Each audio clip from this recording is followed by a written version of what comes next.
இருக்கேங்க, சூப்பரா இருக்கேன். வெளியே வந்த பிறகு ரெஸ்பான்ஸ் எப்படி இருக்கு உங்களுக்கு? வெளியே வந்தோன்னா ரெஸ்பான்ஸ் ரொம்ப நல்லா இருக்கு.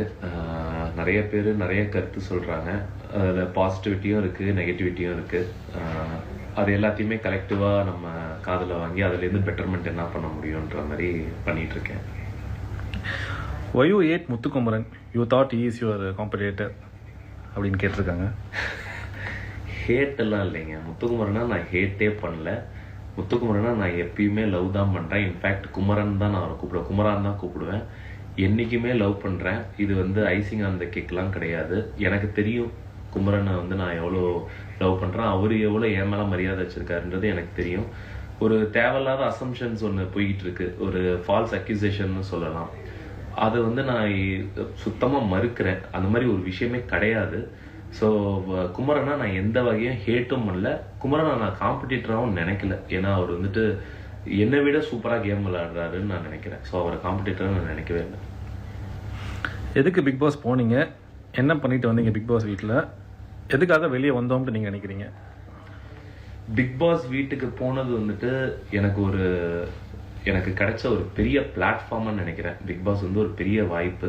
அந்த வாய்ப்பில் எப்படியாவது என்னோட திறமையை காமிக்கணும், அதுக்காக தான் நான் போனேன் உள்ள. பிக் பாஸ் வீட்டிலேருந்து என்ன பண்ணேன்னு கேட்டிங்கன்னாக்கா, என்னால் முடிஞ்ச அளவுக்கு கலை மேலே இருக்கிற ஆசையில் என்னோட திறமைகளை காமிக்க கொஞ்சம் ட்ரை பண்ணேன். எல்லாரோடையும் நல்லா பழகினேன். அந்த பிக் பாஸ் வீட்டை முடிஞ்ச அளவுக்கு கொஞ்சம் கலகலப்பாக வச்சுக்கணுன்ற சின்ன முயற்சி செஞ்சேன். பிக் பாஸ் வீட்டிலேருந்து வெளியே வந்தது நிச்சயமாக நான் கேம் விளாட்லன்னு தான் சொல்லுவேன். அதனால தான் நான் வெளியே வந்துட்டேன் சீக்கிரமாக. ஏன்னா அங்கே வீட்டுக்குள்ளே நிறைய விஷயங்கள் என்னால் பண்ண முடியல சரியா. அது டாஸ்காக இருக்கட்டும், இல்லை சில பேரை நாமினேட் பண்ணும்போது பின்னாடி பேசுகிறதா இருக்கட்டும், சில பேர் அவதூறாக பேச வேண்டிய சில கட்டாயங்கள் வரும்போது என்னால் பேச முடியல. ஸோ அதனால நான் வெளியே வந்துட்டேன்னு நினைக்கிறேன். யூ ரியலி வெல் பிளேட் அண்ணா அப்படின்னு ஒருத்தர் சொல்லியிருக்காங்க. அது ரொம்ப தேங்க்ஸ் தான் சொல்லுவேன். ஏன்னா நிறைய பேர் கிரிட்டிசிசமும் கொடுக்குறாங்க, பட் நிறைய பேர் பாசிட்டிவாக சொல்கிறாங்க. அதில் இவர் ஒருத்தர் பாசிட்டிவாக வெல் பிளேடுன்னு சொல்லும்போது ரொம்ப ரொம்ப தேங்க்ஸ். என்னை நம்பி இந்த மாதிரி சொல்கிற ஆட்களுக்கு, மக்களுக்கு எனக்கு ஓட்டு போட்டு ரொம்ப சந்தோஷம். ஒருத்தர் என்னை வெல் பிளேடுன்னு சொல்லும்போது. ஏன்னா எனக்கே நான் சரியாக விளையாடலன்னு என் மைண்டில் பட்டுகிட்டே இருக்கும். ஆனாலும் நிறைய மக்களுக்கு இந்த மாதிரி ஒரு பாசிட்டிவான ஃபீட்பேக் கொடுக்கும்போது அது ரொம்ப சந்தோஷமாக இருக்கு. ஏன்னா என்ன ஒரு 4 வாரம் அந்த வீட்டில் எனக்கு சான்ஸ் கொடுத்து எனக்கு ஓட் போட்ட மக்களுக்கு நான் தேங்க்ஸ் சொல்லுவேன். அதில் ஒருத்தர் வெல் பிளேடுன்னு சொல்லும்போது ரொம்ப சந்தோஷமாக இருக்குது. Thank you so much. அமேசிங். ஏன் உங்களை ஒருத்தர் திட்டும் போது உங்களுக்கு கோவம் வரல? கோவம்லாம் வந்ததுங்க. டெஃபினட்டாக கோவம் வராமலாம் இல்லை, கோவம்லாம் வந்தது. பட் ஆனால் மனசுக்குள்ள ஒரு கட்டமைப்பு, ஒரு இது ஒன்று இருந்தது. நம்ம வேணாம், நம்ம ஓவராக கோவப்பட்டு அவர் கத்திர வேணாம். ஏன்னா அவர் வயசை கருதி, அவரோட எக்ஸ்பீரியன்ஸு, அவரோட ஒரு விஷயங்கள், தீபக்னாக்கா நீங்கள் தீபக் தான் சொல்கிறீங்கன்னு தெரியும். ஸோ தீபக்கு மேலே வச்சிருக்கிற ஒரு மரியாதையை கருதி நான் அதை ஃபேஸ் டு ஃபேஸ் காமிக்கல. அது காமிக்காதது தப்புன்னுட்டு என் மைண்டில் படுது. பட் நிறைய நேரத்தில் சரி பரவாயில்ல, நான் அதை காமிக்காதது கரெக்டு தான். அப்புறமா தனியாக உட்கார வச்சு அவர்கிட்ட நான் பேசினேன். ஸோ கோவம் வராமலாம் இருக்கு. I thought you are definitely top 5 contestant, but unfortunately it did not happen bro அப்படின்னு ஒருத்தங்க கேட்டிருக்காங்க. ரொம்ப சந்தோஷமா இருக்கு திருப்பியும் இந்த மாதிரி நீங்க சொல்லும் போது. ஏன்னா டாப் 5 கண்டஸ்டண்டா வருவேன்லாம் நான் எதிர்பார்க்கல. பட் ஆனால் நீங்கள் இப்படி சொல்லும் போது நமக்குள்ளே உள்ளே போகும்போது டெஃபினட்டாக நல்லா பண்ணணுன்ற அந்த ஒரு இதில் தான் நம்ம உள்ளே போவோம். முடிஞ்ச அளவுக்கு அதை ட்ரை பண்ணேன். பட் உங்களோட நம்பிக்கையை நான் கெடுத்துட்டது, நிறைவேற்றாதது எனக்கு உண்மையிலேயே மனசுக்கு கொஞ்சம் வருத்தமாக இருக்குது. பட் நிச்சயமாக உங்களோட நம்பிக்கையை வேற ஒரு பிளாட்ஃபார்மில் ஒரு விஷயம் வரும்போது நிச்சயமாக உங்களெல்லாம் நான் பூர்த்தி பண்ணுவேன்ற நம்பிக்கையும் எனக்கு இருக்குது. Thank you so much. நிறைய positive comments. Well played friend, amazing acting skills, hope you sign lot of project soon. Thank you. இந்த மாதிரி ஒரு விஷயத்துக்கு தான் நான் ஆக்சுவலாக உள்ளே போனேன். இந்த மாதிரி விஷயங்களை மக்களாகிய நீங்கள் புரிஞ்சுக்கிட்டது எனக்கு ரொம்ப சந்தோஷமாக இருக்குது. ஏன்னா என்னோட விஷயம் நான் என்டர்டெயின்மெண்ட் பண்ணணுன்ற ஒரே ஒரு மைண்ட் செட் தான் எனக்கு இருந்தது. அது முடிஞ்ச அளவுக்கு நான் பண்ணேன். அதை நீங்களும் இவ்வளோ தூரம் ரசிச்சிருக்கீங்கன்றது நினைக்கும் போதே ரொம்ப ரொம்ப சந்தோஷமா இருக்கு. தேங்க்யூ. நல்லா சப்போர்ட் பண்ணுங்க. எனக்கு உங்கள் சப்போர்ட் எல்லாமே எனக்கு தேவை. Thank you bro. நல்லா கேம் விளையாடுனீங்க, பட் ரொம்ப அமைதியாக இருந்தீங்க. நல்ல கேம் விளாண்டேன்னு சொன்னதுக்கு ரொம்ப தேங்க்ஸ். பட் அமைதியாக இருந்துட்டேன்றது என் மைண்டுக்குள்ளேயும் இருக்குங்க. நான் வெளியே வந்து சிலதை பார்க்கும்போது சரி இந்த இடத்தெல்லாம் வந்துட்டு நம்ம வேற மாதிரி விளாண்டுருக்கலான்னு எனக்கும் தோணுச்சு. பட் அது அதை நான் ரிக்ரெட் பண்ணலைங்க. நான் வந்து அமைதியாக இருந்துட்டது ரிக்ரெட் பண்ணலை. ஏன்னா வந்து நான் தப்பாக அமைதியாக இல்லை, நான் வந்து அமைதியாக இருந்ததில் சில நல்லதும் இருக்குன்றது எனக்கு தோணுது. ஸோ அதனால அந்த அமைதி நல்லதுன்னு நினைக்கிறேன். நிறைய பாசிட்டிவ் கமெண்ட்ஸ், கங்க்ராச்சுலேஷன்ஸ், நல்லா விளையாடினீங்க. Thank you so much. ஏன்னா வந்து இந்த மாதிரி பாசிட்டிவிட்டி நெகட்டிவிட்டி ரெண்டுமே இருக்கும்போது இவ்வளோ பாசிட்டிவாக நீங்கள் சொல்லும் போது இதுதான் வந்துட்டு எனக்கு ஒரு பூஸ்டாக இருக்குது. என்ன மாதிரி ஒரு ஆளுக்கு, நான் இப்போ தான் வளர்ந்து வரேன், என்ன மாதிரி ஒரு ஆளுக்கு வந்துட்டு இது ஒரு மிகப்பெரிய பூஸ்டாக நான் எடுத்துக்கிறேன். இதே மாதிரி நீங்கள் எல்லாரும் என்னை சப்போர்ட் பண்ணணும்னு நான் அந்த கடவுளை வேண்டிக்கிறேன். ரொம்ப தேங்க்ஸ். உங்களோட கேம் ஸ்ட்ராட்டஜி என்னவா இருந்தது? கேம் ஸ்ட்ராட்டஜின்னு ஒன்று இருந்ததுன்னா நான் ரொம்ப நாள் உள்ளே இருந்திருப்பேன். ஆக்சுவலாக கேம் ஸ்ட்ராட்டஜிலாம் என் மைண்டில் ஒன்றுமே இல்லை. ஆக்சுவலாக என் ஒய்ஃப் கிட்ட நான் நல்ல லெசன் எடுத்துகிட்டு போயிருக்கணும்னு நான் வெளியே வந்தோன்னு தான் எனக்கு தோணுச்சு. ஏன்னா அவங்க வந்து ஒவ்வொரு விஷயமும் ஆணி மாதிரி புட்டு புட்டு வச்சாங்க நான் வெளியே வந்தோன்னே. ஸோ அவங்க கிட்ட நான் வந்து லெசன் எடுத்துகிட்டு போயிருந்தேன்னா டெஃபினட்டாக வந்து ஒரு கேமராக போயிருப்பேன். நான் உள்ளே போனது ஒரு சிவாவாக தான் போனேன். ஸோ கேம் ஸ்ட்ராட்டஜின்னு எனக்கு ஜீரோ, ஒன்றுமே இல்லை. You showed what is patience. You were there a healer for everyone. You just started the game, but வெளில வந்துட்டீங்க.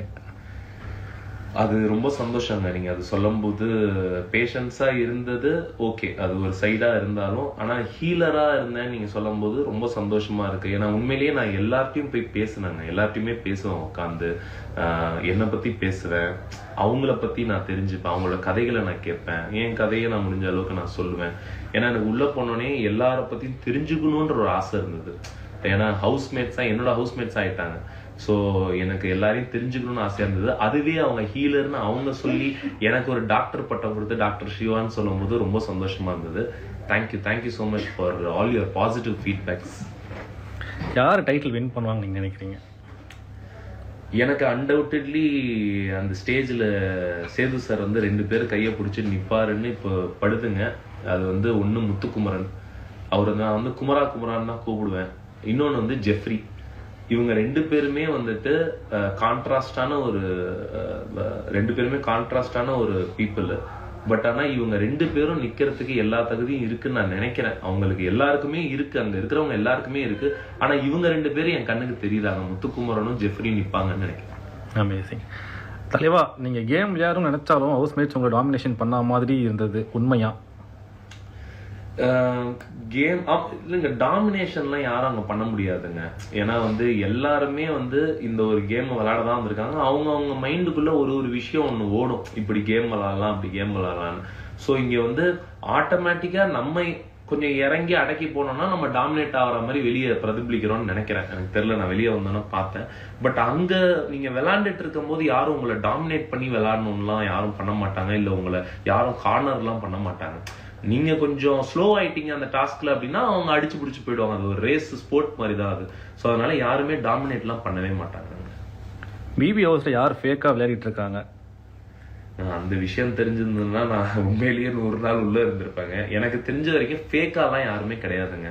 எல்லாருமே ரியல் பீப்புள், எல்லாருமே ஸ்வீட் பீப்புள். எல்லாத்தையுமே நான் பேசியிருக்கேன், அங்க இருந்த 18 பேருக்கிட்டையும் நான் பேசியிருக்கேன். எல்லாருக்கிட்டையும் நான் வந்து மணிக்கணக்கில் பேசியிருக்கேன். ஸோ எனக்கு தெரிஞ்ச ஃபேக்குன்றது யாருமே கிடையாது. எவ்ரிபடி ரொம்ப ஒரு உண்மையான ஒரு கஷ்டப்பட்டு இந்த ஸ்டேஜுக்கு வந்த மனிதர்கள் தான். ஸோ வந்து யாருமே ஃபேக்குன்னு கிடையாது. நாங்கள் பிபி ஹவுஸ்ல நீங்க கத்துக்கிட்ட ஒரு விஷயம்னா என்னவா இருக்கும்? பிபி ஹவுஸ்ல நான் கத்துக்கிட்ட ரொம்ப மிகப்பெரிய விஷயம் வந்துட்டுங்க, இந்த மாதிரி ஈகோ இருக்கக்கூடாது, இந்த அசம்ஷன்ஸ் இருக்கக்கூடாது, நம்மளா இருக்கணும் அப்படின்றத நான் கத்துக்கிட்டேங்க பிபி ஹவுஸ்ல. அதுதான் எனக்கு கற்றுக் கொடுத்தது. ஸோ அதுக்கு நான் பெருமையாக ஃபீல் பண்ணுறேன். வெளியே வந்தோன்னா நானாக இருந்தேன்ற பெருமையும் எனக்கு இருக்குங்க. அதுதான் கற்றுக் கொடுத்தது. ஸோ நீங்கள் பிபி ஹவுஸில் என்ட்ரு ஆகும்போது உங்களோட எக்ஸ்பீரியன்ஸ் எப்படி இருந்தது? ரொம்ப சூப்பராக இருந்ததுங்க. ஏன்னா வந்து இது எல்லாருக்குமே ஒரு மிகப்பெரிய ஒரு கனவு. ஆனால் எனக்கு இது ஒரு மிகப்பெரிய ஒரு பிளாட்ஃபார்ம். இந்த பிபி ஹவுஸ்குள்ளே போகும்போது நம்மளை வந்து உலகம் முழுக்க எல்லா மக்களும் பார்க்க போகிறாங்க, நம்மளை பார்க்க போறாங்க, அது போதும் எனக்கு. நம்மளை வந்து ரசிக்க போறாங்க, நம்மளை வந்து கழுவி ஊத்த போறாங்க, அதெல்லாம் என் மைண்டில் கிடையாது. நம்மளை வந்து பார்க்க போறாங்க. இந்த சிவகுமார்ன்ற முகம் வந்துட்டு உலகம் முழுக்க எல்லாருக்கும் தெரியும். அதுக்காக தான் வந்துட்டு நம்ம வந்து கஷ்டப்பட்டுக்கிட்டே இருக்கோம். ஸோ அதுக்கான அந்த ஒரு எக்ஸைட்மெண்ட்டு த்ரூ அவுட் இப்போ கூட எனக்கு இருந்துட்டு இருக்கு. வெளியே வந்தோடனே அது வந்து இருந்துகிட்டே இருக்கு. டாப் 5 கண்டஸ்டன்ஸ்னால் யார் யார் வருவாங்கன்னு நீங்கள் நினைக்கிறீங்க? டாப் 5 கண்டஸ்டன்ஸ் யார் யார் வருவாங்க? எல்லாருமே நான் சொன்ன மாதிரி நான் பேசுறது வந்து டிப்ளமேட்டிக்கான ஆன்சர்லாம் கிடையாதுங்க. ஏன்னா வந்துட்டு இதுதான் நான் ரியலாக இப்படி தான் பேசுவேன். ஏன்னா எல்லாருமே எலிஜிபிள் தான். பட் டாப் 5 கண்டஸ்டன்ஸ் வருவாங்கன்னு என் மைண்டில் நீங்கள் கேட்குறீங்கன்னாக்கா, நான் சொன்ன மாதிரி முத்துக்குமரன், ஜெஃப்ரி, அப்புறம் சௌந்தர்யாவுக்கு நிறைய சான்ஸ் இருக்குங்க. அப்புறம் அருணும் நல்லா விளாண்டுட்டு தான் இருக்காரு. தீபக்கும் நல்லா இப்போ விளாட்றாரு. ஸோ மேபி தீபக், இவங்க எல்லாரும் டாப் 5ல வரதுக்கு ஹைலி பாசிபிள் இருக்கு. ஸோ அந்த வீக் நீங்கள் எலிமினேட் ஆகலைன்னா வேறு யார் ஆயிருப்பாங்க நீங்கள் நினைக்கிறீங்க? இதெல்லாம் வந்து இந்த கேள்விக்கெல்லாம் நான் எப்படிங்க ஆன்சர் பண்றது? என்னவோ வந்து நான் தான் வந்து பிக் பாஸோட தீர்மானிக்கிற மாதிரி கேள்வி கேட்குறீங்க. எனக்கு அதுக்கெல்லாம் ஐடியாவே இல்லைங்க. ஏன்னா நான் வருவேன்னே நான் எதிர்பார்க்கல அந்த வாரம். ஆக்சுவலா வந்து அந்த வாரம் நான் வர மாட்டேன்னு கொஞ்சம் கான்ஃபிடென்ட்டா தான் இருந்தேன். ஸோ நம்ம எதிர்பார்க்கவே முடியாதுங்க, என்ன நடக்குதுன்னே நம்மளுக்கு தெரியாது. ஸோ வெளியவும் எப்படி நம்ம பிரதிபலிக்கிறோம், நம்ம என்ன பண்ணியிருக்கோன்றது நம்மளுக்கு சுத்தமாக அதோட ஐடியாவே கிடையாது. ஸோ எனக்கு ஐடியாவே கிடையாதுங்க. என்னை தவிர்த்து யாரெல்லாம் நானே வருவேன்னு எனக்கு தெரியல. ஸோ எனக்கு ஐடியாவே கிடையாது. ஸோ நம்ம விஜய் சேதுபதி சாரோட ஹோஸ்ட் எப்படி இருந்தது? சூப்பராக இருந்தது. சாரோட எனர்ஜி வந்துட்டு அவர் வந்து நின்னாலே எங்களுக்கு எல்லாருக்கும் ஒரு பயங்கர பூஸ்டாக இருக்கும். கொஞ்சம் சோர்வடைஞ்சு உட்காந்தா கூட வந்துட்டு எல்லார்ட்டையும் ரொம்ப ஈக்குவலாக பழகுவார். எல்லாரும் பேரும் சொல்லி கரெக்டாக நிற்க வச்சு நமக்குள்ள இருக்கிற மைனஸை வந்து அவர் வந்து வெளிப்படையாக சொல்லுவார். அது வந்து ஒரு நம்ம கையில் தான் இருக்கு. அதை எப்படி நம்ம எடுத்துக்கிறது அப்படின்றது நம்ம கையில் தான் இருக்கு. என்னெல்லாம் வந்துட்டு அவர் பர்சனலாக வந்து எழுப்பி, சிவா உங்களுக்கு ஒன்று இருக்குல்ல சிவா, நீங்கள் வந்து அதை புரிஞ்சுக்கோங்க, நீங்கள் வந்து கரெக்டாக நடந்துக்கோங்க, கரெக்டாக விளையாடுங்கன்னு சொல்லி அந்த மாதிரி ஊக்கப்படுத்தணுன்றதுக்கு எந்த விதமான ஒரு இதுவும் தேவை கிடையாது அவரோட ஒரு ரேஞ்சுக்கு. பட் ஆனால் அவர் வரும்போதே அந்த எனர்ஜி சூப்பராக இருக்குங்க, அதில் டவுட்டே கிடையாது. Is a super host. Soundarya பற்றி உங்களோட தாட்ஸ் என்ன? சௌந்தர்யா வந்துட்டு ஒரு ஸ்வீட் சோலுங்க, ரொம்ப ஸ்வீட்டான ஒரு சோலு, ரொம்ப ஆசையான ஒரு பொண்ணு, ரொம்ப சப்போர்ட்டிவான ஒரு பொண்ணு.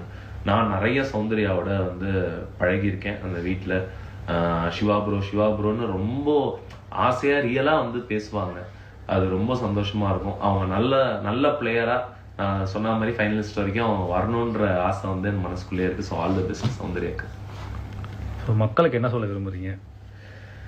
மக்களுக்கு வந்து நான் என்றென்றைக்கும் நன்றி கடன் பட்டிருக்கேன். ஏன்னா வந்து ஒரு கெட்டதில் நிறைய நல்லது இருக்குன்னு சொல்லுவாங்க. இந்த மக்கள் வந்துட்டு மெஜாரிட்டியாக என்னை இவ்வளோ லவ் பண்ணி நான் இருந்த கொஞ்ச நாட்கள்லேயே எனக்கு இவ்வளோ சப்போர்ட் கொடுத்து எனக்குள்ளே இருக்கிற கெட்டதையும் எனக்கு சொல்லி எனக்குள்ளே இருக்கிற நல்லதையும் எனக்கு வந்து பாயிண்ட் அவுட் பண்ணி என்ன ஒரு பெட்டர் பர்சனாக ஆக்கிறதுக்கு இவ்வளோ மெசேஜஸ்ஸு, இவ்வளோ லவ் போர் பண்ண மக்கள், என்னை இவ்வளோ நாள் ஓட் பண்ணி உள்ளே என்னை வச்சிருந்த மக்களுக்கு நான் பெரிய தேங்க்ஸ் சொல்லணும். Thank you so much to all the Tamil Nadu people and people all around the வேர்ல்டுக்கு மிகப்பெரிய தேங்க்ஸ் சொல்ல விரும்புகிறேன். தேங்க்யூ.